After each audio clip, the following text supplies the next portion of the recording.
दाई पोषणाचा ठेवा प्रत्येक वयात घराघरात हवा। न्यूट्रामला आवळा कॅन्डी, आवळा सरबत, आवळा मुरब्बा आणि बरेच काही। न्यूट्राम की हा रस्त्याचा सुद्धा अनुभव होता, कारण बऱ्याच दिवसापासून व्हॉट्सअप, फेसबुक सगळे काही मीडिया गाजत होता। मध्ये कार्यकर्त्यांनी आंदोलन नाही करणे, त्यांचं आंदोलन करणं त्यांचा हक्क आहे, परंतु इथून मागचे आंदोलन पाहिजे। खड्डे कधी बुजतील, मुरमाची मातीचा मुरुम कधी टाकतील, परंतु आपण तुम्ही पाहत असाल की ह्या 4 वर्षाच्या कालावधीमध्ये रस्ते नुसते दिले नाही तर रुंदीकरणासह रस्ते दिले बऱ्याच ठिकाणी। सगळ्यात मुळात वंचित होतं, मुळाखोऱ्यात पहिलं काम सुरू झालं। प्रवराखोऱ्यात भांडारदऱ्याला बाहेरून पर्यटन येतात, पर्यटक नावं ठेवतायत, आले का पहिलं विचारतात आमदार कोण आहे। आता लोकांना आमदार सांगायची गरज पडत नाही, लोक म्हणतात आमदार नक्की बदललाय, आज रस्ते चांगले झालेत नाही। पण आढळा परिसरामध्ये बऱ्याच दिवसाची रस्ते वंचित होते। मधल्या काळामध्ये महाविकास आघाडीच्या काळामध्ये काही कामं मंजूर झाली, त्याच्यातच हे काम होतं, परंतु स्थगिती लागली, सरकारच्या बाहेर गेलो आणि स्थगिती लागल्यानंतर कामच व्हायला बंद झाली। एका मंत्र्याच्या दारात 3-3, 4-4 तास बसायचे। इकडे बाकीच्यांच्या मात्र श्रेयवादाच्या लढाया सुरू झाल्या। आम्ही कामं आणली, आम्ही कामं करतो, कामं करायचं तर काही तपास नाही, परंतु लोकांना भूलभुलैया सुरू झाला। मधल्या काळामध्ये आदरणीय अजितदादा पवार साहेबांनी निर्णय घेतला का आपल्याला सरकारमध्ये सामील व्हायचं। त्याची कारणं कोणतीच होती। आम्हाला जेव्हा विचारलं की डॉक्टर साहेब तुमच्या ज्या स्थगित्या त्या उठवायच्या का तुम्हाला, म्हटलं हो दादा उठवायचे। तुमचं उपजिल्हा रुग्णालय अकोल्याचं करायचंय का, MIDC तुम्हाला करायची आहे का, म्हटलं हो दादा हे सगळं करायचंय, देवीच्या खात्याचा प्रश्न सोडवायचा आहे माझा। म्हणे बघ तुम्ही वर्षभर अशी अवस्था पाहिली की एक गाडीची इकडची गाडी तिकडे हलत नाही, विरोधातील आमदारांना कामं भेटत नाही, मग आपल्याला सत्तेबरोबर गेलं पाहिजे। तर त्यावेळेला दादाला मी म्हटलं होतं दादा आपण सत्तेबरोबर जाऊ, जे तुमचा निर्णय आहे त्याला आम्ही समर्थन करतो, परंतु आपला घात झाला नाही पाहिजे। कारण परिस्थिती कशी आहे, कारण या 4 वर्षात जे राजकारण पाहिलं ते राजकारण कधीच पाहायला भेटलं नाही। सत्तेत राहिलो, विरोधात राहिलो, करोनाच्या काळामध्ये बालकनीत बसायची वेळ आली, आता परत सत्तेत गेलोय। ही सगळी परिस्थिती पाहत असताना शेवटी लोक जेव्हा जनता दरबाराला मी बसतो, तुमच्याकडे जनसंवाद यात्रा माझी आली होती, लोक नुसते काम मागतात, काम पाहिजे, काम पाहिजे, काम पाहिजे, आणि काम करायचं तर निधी लागतो, निधी नाही तर काम नाही। तिथून मागच्या काळामध्ये तुम्ही पाहिलं असेल, मी तर काही बरेच जण म्हणतात नवीन धरण बांधले नाही, आता एक धरण मी मुळाखोऱ्यामध्ये एक आमिरखिंडजवळ धरण बांधलेलं आहे, एक तळ्याजवळ बांधलेलं तर छोटी धरण आहे, परंतु मी जरी धरण बांधले नाही तर मुळाखोऱ्यामध्ये काम करताना लहानटे होते तुमच्या बरोबर होते, आडला खोऱ्यात काम करताना मुळाखोऱ्यात काम करताना गुरुजी होते, आणि त्यावेळेला प्रत्येक साईडवरती जाऊन पाहण्याचं काम गुरुजी करत होते। आता तुमच्या इथं मोडदरीचं काम चालू आहे, त्याला निधी कमी होता, आपण ट्रायबलकडनं निधी टाकल्यावर परत त्याला सुप्रमा मागवली आहे। पिंपळगाव वाडीचं धरण करायचं, तुम्ही पाहत असाल कसं राजकारण सुरू। त्यामुळं जी त्रास देणारी लोक आहेत त्यांना समाजाला बाजूला केलं पाहिजे। माझ्या आईने मला सांगितलं, माझी आई एक दिवस गहू निवडत होती, लहान होतो तेव्हा मी, तर त्यावेळेला मी आईला विचारलं आई आता हे सगळं निवडून टाकलं, हे काय टाकायचे, म्हणजे याच्यातले काही कुचीर आहेत, काही दगड आहेत, काही कवडे आहेत गावामध्ये, पहिल्या कवड्या सापडायच्या आपल्याकडे गावात, तर म्हणजे हे दाणा जर घेतलं तर दाण्याची चव जाती, भाकरी कचकच लागायला लागते, त्यामुळे हे बाजूला काढण्यात नाही, हे फेकून द्यायचे, आणि फेकायच्या अशा ठिकाणी हे परत लावले नाही पाहिजे। त्यामुळं राजकारण करताना मी जे माझ्या डोक्यात आहे, म्हणजे मी फार राजकारण करत नाही, मी समाजकारण करतो। आता मित्र तुम्हाला मगाशी बघत तुम्ही सांगितलं की तुम्ही हे 5 कोटीचं 475चं तुम्ही काम सुरू करता, हे 2022चं काम होतं। आता नवीनचं जे काम आहे देवीचं, तर सगळं मिळून तुम्हाला जवळजवळ चितखान शमशेरपूर ते शेरनखेड पर्यंत 25 कोटी रुपये पडलेले आहेत, आणि त्याचं काम साधारणतः 12 ते 15 दिवसात ते बाकीचंही काम सुरू होईल, जोपर्यंत वर्क ऑर्डर होतील आणि काम सुरू होईल। मी तुम्हाला शब्द देतो की आचारसंहितेच्या आधी ही कामं सुरू होणार आणि 15 मे पर्यंत ही कामं संपवणार, म्हणजे संपवणार। त्याचबरोबर महेश गोळांचे संशयपूर देवठाणच्या रस्त्याला जवळपास 45 कोटी रुपये मंजूर आहे. ते पण काम आपण रुंदीकरणासह करणार आहे. आधीची कामं कशी झाली ती आपल्याला माहित आहे. तिथले लोक शिव्या देत आहेत जे आता लंबोटे ह्या बाजूला लंबोटी त्या बाजूला लंबोटी अशी परिस्थिती आहे. तर त्या ठेकेदारांना परत मी कामामध्ये येऊ देणार नाही आणि ते पण काम साधारणतः 20 ते 25 तारखेच्या आत कसं सुरू होईल हा माझा प्रयत्न असेल. आचारसंहिता लागायच्या आत कामं सुरू होतील. त्याच्यानंतर म्हैसवळ कोकणवाडी शिवाजीनगर किरडे पाचपट्टा ह्या रस्त्याला जवळजवळ 12 कोटी रुपये दिलेले आहेत. कोकणवाडी ते पेडेवाडीला जवळजवळ 2.5 कोटीच्या दरम्यानचा निधी आहे. संशयपूर ते मुखाणे रस्त्याला 4 कोटीचा निधी आहे. सांगली खेळविडे कोमाणे रस्त्याला 8 कोटीचा निधी आहे आणि टाकळ ते गाजरवाडी रस्ता याला जवळजवळ 14 कोटीचा निधी आहे. ही पैसे काय असे आले नाही. तुमच्या आढळा परिसराला आपल्या जवळजवळ 111 कोटीचा निधी आहे आणि संशयपूर गटाला सगळ्या 234 कोटीचा निधी आहे. एवढा निधी याच्या मागे ऐकलं नाही. मी जिल्हा परिषदेत होतो तर 20-20 लाखासाठी 50-50 लाखासाठी भांडण करायचो आम्ही. आमदार झाल्यावर कळालं की एवढा मोठा निधी येतो आणि मग मला प्रश्न पडला काय तर साहेब काय इथून पुढं माग जवळजवळ 23-24 वर्ष आपला मंत्री होता. मंत्री निधी का आणत होता? आदिवासी विकास खातं तुमच्याकडे होतं मग निधी का येत नव्हता? त्यावेळेला तुम्हाला आठवतंय तुम्ही सगळ्यांनी आंदोलन केलं. आडाआडीचा जो तुम्ही सांगली पाडोशीचा प्रश्न आहे का 4 वर्ष झाला प्रश्न तयार होत नाही का? लोक आपल्याला समंजसाने सगळेजण आपल्याला मदत करतायत. लोकांना द्यायला सांगितलं तुमचा हक्क आम्ही हिसकावून घेणार नाही, त्यांना दिल्याशिवाय मी राहणार नाही. लोकांनी 3-4 वर्ष सहकार्य केलं. मगाशी तुम्ही म्हणले की आज पाणी सोडून द्या. आता एक मला वाटतं तिकडं कोंबडला ते केळी पुलाचं काम चालू आहे आणि आपण आता जर पाणी सोडलं तर ते पावसाळ्यापर्यंत काम होऊ शकणार नाही. त्यामुळे फक्त 2 दिवस कळ करा. 12-13 तारखेला पाणी सोडून देणार हा तुम्हाला शब्द देतो आणि दुसरं पण आवर्तन तुम्हाला देणार. आवर्तन देताना केळीवाड्यांनी मला हे सांगायचं आहे की शिवरात्रीला पाणी सोडायचंय की नंतर पाणी सोडायचं हे सगळ्या परिसरांना सांगायचंय. एक गडी म्हणायचं शिवरात्रीला सोडा, दुसरा गडी म्हणायचा नंतर सोडा. तर असं काही करू नका. आपल्याला राजकारण करायचं नाहीये. तुम्ही पाहत असाल का गावागावामध्ये सभा मंडप चालू आहे. संशयपुरामध्ये पण सभा मंडपाचं काम दिलं. अभ्यासिकेचं काम द्यायचं तर त्याच्यासाठी 50 लाख द्यायचे जागा द्या. बाकीच्या कुठं तुमच्याकडं मार्केट कमिटीला दिले 25 लाख 20 लाख ते वापरता येईल तुम्हाला. म्हणजे प्रत्येक गावात गेलं तर आम्हाला कुठेही पिचराय नाहीये. प्रत्येक गावात शाळा पाणी आरोग्य रस्ते नाही. या बाबीवरती स्वातंत्र्याचे 75-76 वर्ष गेले तरी राजकारणी त्याच्यावरच राजकारण करतो. आलं का म्हणायचे तुला मदत देतो, आलं का म्हणायचे तुला स्मशानभूमी देतो. अरे रस्ते बिस्ते बाकीचं काही बोलायचं नाही. हाताला कामाचा तर प्रश्नच नाही. आरोग्य सुविधाबद्दल तुम्ही काही बोलतच नाही. मग या सगळ्या परिस्थिती सुधारवण्याचं तुमच्याकडे आंदोलन पण दिले. 17-18 आंदोलन चालवलं तालुक्यात दिला.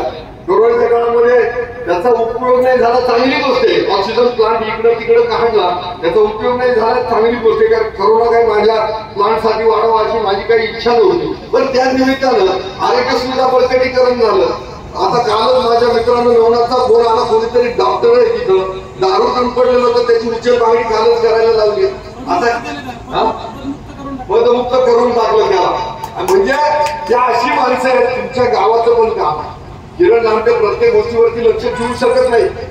तुम्ही जर रस्ता चालू होताना सुरुवातीला त्याचा बेस कसा पकडला जातोय, काम पूर्ण चालू आहे का, कुणाला पाईप आली होती टाकायची तर आता टाकून घ्या. अरे ह्या एका रस्त्याला 1 किलोमीटरला कमीत कमी 1,10 लाख रुपये लागणार आहे. आणि मग जर एवढे मोठे पैसे जाणार आहे. माझ्या आयुष्यामध्ये मी इलेक्शनच्या वेळेला 30 लाख एकत्र पाहिले नाही आणि 20 लाख पक्षाला दिले होते त्याचा चेक पाहिला. एवढे मोठे पैसे एकत्र पाहण्याचं भाग्य मला भेटलं नाही आणि हे कोटीच्या कोटी आकडे पाहिले. हे जर फकड्या मारल्या तर मला चेक करील असं मला वाटतं. त्यामुळं त्या कामांवरती लक्ष ठेवा. तुम्हाला पहिलं सांगितलं की तुम्ही आदिवासींचा निधी आपल्याला, त्याच्यानंतर पीडब्ल्यूडीचा जो रेग्युलर निधी आहे तो आपल्याला, आणि रस्ते सांगताना दुश्मनाचा जरी रस्ता असला तरी तो मला सांगा. कारण त्या रस्त्यावरून फक्त दुश्मन जात नाही आपल्यालाही जावं लागतंय. आणि हे दुश्मनीचं राजकारण कधीच करू नका. तुम्हाला मी सांगतो की इतक्या गाव बोलण्या झालं नाही इलेक्शन ग्रामपंचायत विसरून झालं झालं इलेक्शन आमदारकीचं विसरून जा. पण चुकीच्या माणसाला सन्मान देऊ नका. दारू तुम्ही एखाद्या ग्रामपंचायत मध्ये येत असेल तर त्याला ग्रामपंचायत मध्ये चढू देऊ नका. साप्यात येत असेल तर त्याला येऊ देऊ नका. गाव गुन्ह्या गोविंदानं आणलं पाहिजे. सगळे एकत्र येऊन काम करा. सत्ता, वैयक्तिक कार्यक्रम, लग्न कार्य याच्यात राजकारण घालू नका. आणि त्याच्यामुळं गाव काय भौतिक सुद्धा उभ्या करणं आपल्या हातात आहे. परंतु गाव गुन्ह्या गोविंदानं आणायचं असेल तर तुमचं राजकारण ते प्रामाणिकपणाचं असलं पाहिजे. समाजासाठीचं राजकारण असलं पाहिजे. तुमच्या केळे शहराला परत 30 लाख रुपये दिले, म्हणजे निधीच निधी. सांगलीला दिलं, इकडे दिलं, तिकडे दिलं. आणि तुम्ही एक लक्षात घ्या की सगळी सांप्रदायिक मंडळी इथं आहे. मला परमात्मा पाठवलं मला ताकद देईल आणि जशी ताकद येईल तशी तुम्हाला मदत देण्याचा मी माझं कुटुंब म्हणजे माझा मतदारसंघ म्हणतो. मतदारसंघातील प्रत्येक सुखदुःखात काम करण्याचं मला भाग्य तुम्ही सगळ्यांनी दिलं. ईश्वराने आशीर्वाद दिला आणि तुम्ही साथ दिली म्हणून मी आमदार झालो. त्यामुळं तुमचं उत्तरदायी होण्यासाठी मी सदैव लढत राहील. मी काल कुठेतरी व्हॉट्सअपला वाचलं होतं की प्रत्येकाचं माणसाचं आयुष्य सार्थ कधी झालं तर आयुष्यामध्ये मदत करणाऱ्या लोकांपेक्षा आपल्याला ज्यांनी मदत केली त्याच्यापेक्षा आपण जर जास्त लोकांना मदत केली असेल तर आपलं आयुष्य सार्थ होतं. आता मला 1,13,414 यांनी तर नुसतं मतदान दिलं, पण कितीतरी जे आदृश्य हात आहेत ते माझ्या मागे उभं राहिले. संगमनेर पासून तर इकडं सगळ्या लोकांनी मदत केली. एवढ्या लोकांचं काम मला करायचं, यांच्या सगळ्यांच्या मदतीला यायचंय म्हणजे माझं आयुष्य मला पूर्ण जिजवं लागणार आहे याची मला खात्री आहे. आणि परमात्मा पांडुरंगाकडे मी हेच मागितलं की ज्यांनी ज्यांनी माझ्यावर उपकार केले मी जाताना त्यांच्या सगळ्यात उपकारातून मुक्त झालो पाहिजे. इथला हिसाब इथंच ठेवून गेलो पाहिजे म्हणजे मला पुनर्जन्म भेटणार नाही. ही परमेश्वराकडे मी काय मागणी करतो. आयुष्यात लोकांनी भरपूर स्वप्न पाहिलंय की माझ्या वेळेला माझा शेवटचा क्षण नाही त्यावेळेला लोक म्हटली पाहिजे की असा माणूस होणं नाही, असा नेता माणूस होणं नाही, हा तत्वनिष्ठ पुढारी जन्माला आला, याला अशा परिस्थितीत उभा झाला, असं काम केलं की असे हे कदाचित तेवढं ऐकायला नसणार आहे. परंतु हे सगळं जेव्हा एखाद्याच्या आपण सुखदुःखात जातो तर त्याच्याबद्दल काय बोलायचा मोठा प्रश्न पडतो. हे आपल्या बाबतीत झालं नाही पाहिजे. हे प्रत्येकानं असं ठरवलं पाहिजे. समाज युनिव्हर्सिटी तयार करा, आयाबाईंची इज्जत करा, पुरी बाजूला शिकवा. बाकी धार्मिक क्षेत्रामध्ये मी वगैरे वगैरे बाकीचे वैयक्तिक कार्यक्रम चालू आहेत. म्हणजे मी एवढं या निमित्ताने सांगतो का कुठं कमी पडणार नाही. शेकडो जणांना मी मुख्यमंत्री सहाय्यता निधी 3 लाखाच्या वर्षा दिला. आधीच्या काळात सरकारच्या काळात कोरोनाची साथ होती तर 25,000 भेटायचा. पण आता जर पेशंट ऍडमिट झाला तर 5व्या दिवशी आम्ही कुठलाही त्याला कस्टमर मुंबईचा सगळा फॉलोअप करून 1 लाख ते 1.5 लाख रुपये आम्ही प्रत्येक रुग्णासाठी देतो. आणि म्हणून अशा पद्धतीने सगळं जवळपास 7,500-8 हजार दाखले जातीचे मी प्रत्येक गावागावात आमदार आपल्या दारीच्या माध्यमातून वाटले.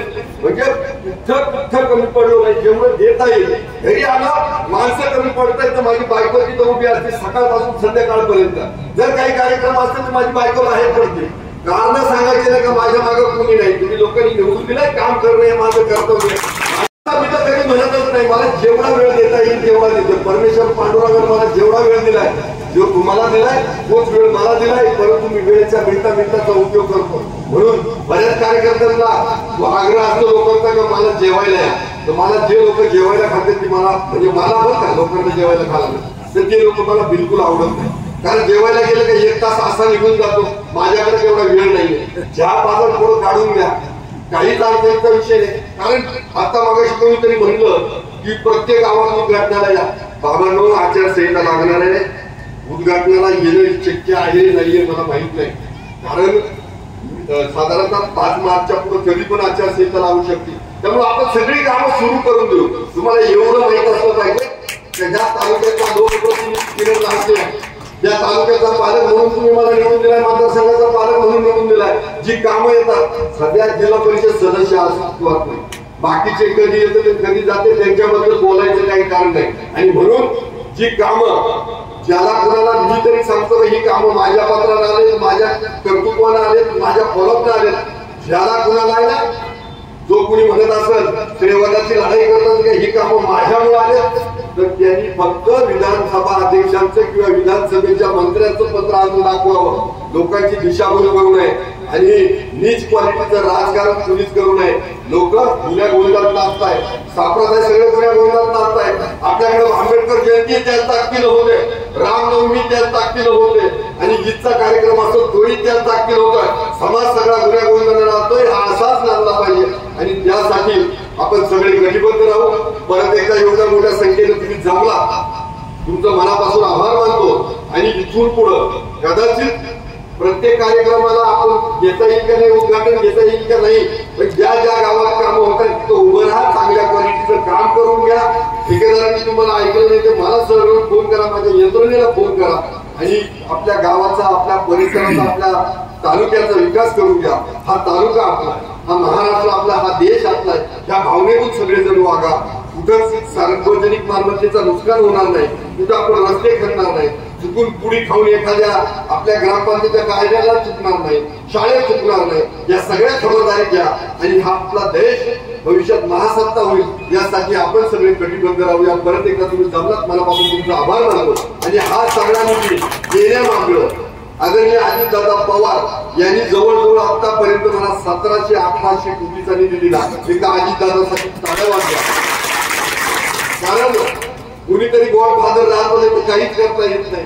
मधल्या जेवढ्या सत्तेच्या बाहेर होतो तेव्हाची मी अवस्था पाहिजे, भाजपमध्ये होतो त्यावेळेला आदरणीय देवेंद्र फडणवीस साहेबांनी मला डोक्यावर हात ठेवला. त्या काळातही मी चांगली मुख्यमंत्री सडकच्या माध्यमातून काम करू शकतो. जो कोलार गुंडी मुख्य रस्ता आहे बारी ते सगळे की त्या भाजपाची देणगी 2018ची आहे. काम सुरू झालं, मधल्या काळात इकडचे तिकडे गेले, पण रस्ता त्यावेळेला आम्ही मंजूर करून आणलेला आहे. हे सत्य कुणाला लपवता येते. जालिंदर वागचौरेला जाऊन चला हा रस्ता कुणी आणलाय. त्यामुळं काम ज्याचे त्याचं श्रेय त्यालाच गेलं पाहिजे. जनता सगळी जाणते. त्यामुळं उगच पुढाऱ्यांनी मी आता ठरवलं एखाद्याला शेत तोंडात घेतलं म्हणजे आपण घेतलंच पाहिजे असं काही नाही. म्हणजे आपलं तोंड खराब करून घेण्यापेक्षा वाईट काही बोलायचं नाही, काम करत राहायचे. जनता माग आहे आणि जनता जनावर माग असतात आपली कामाची पावती आहे. परत एकदा तुमच्या सगळ्यांचा आभार मानतो आणि माझ्या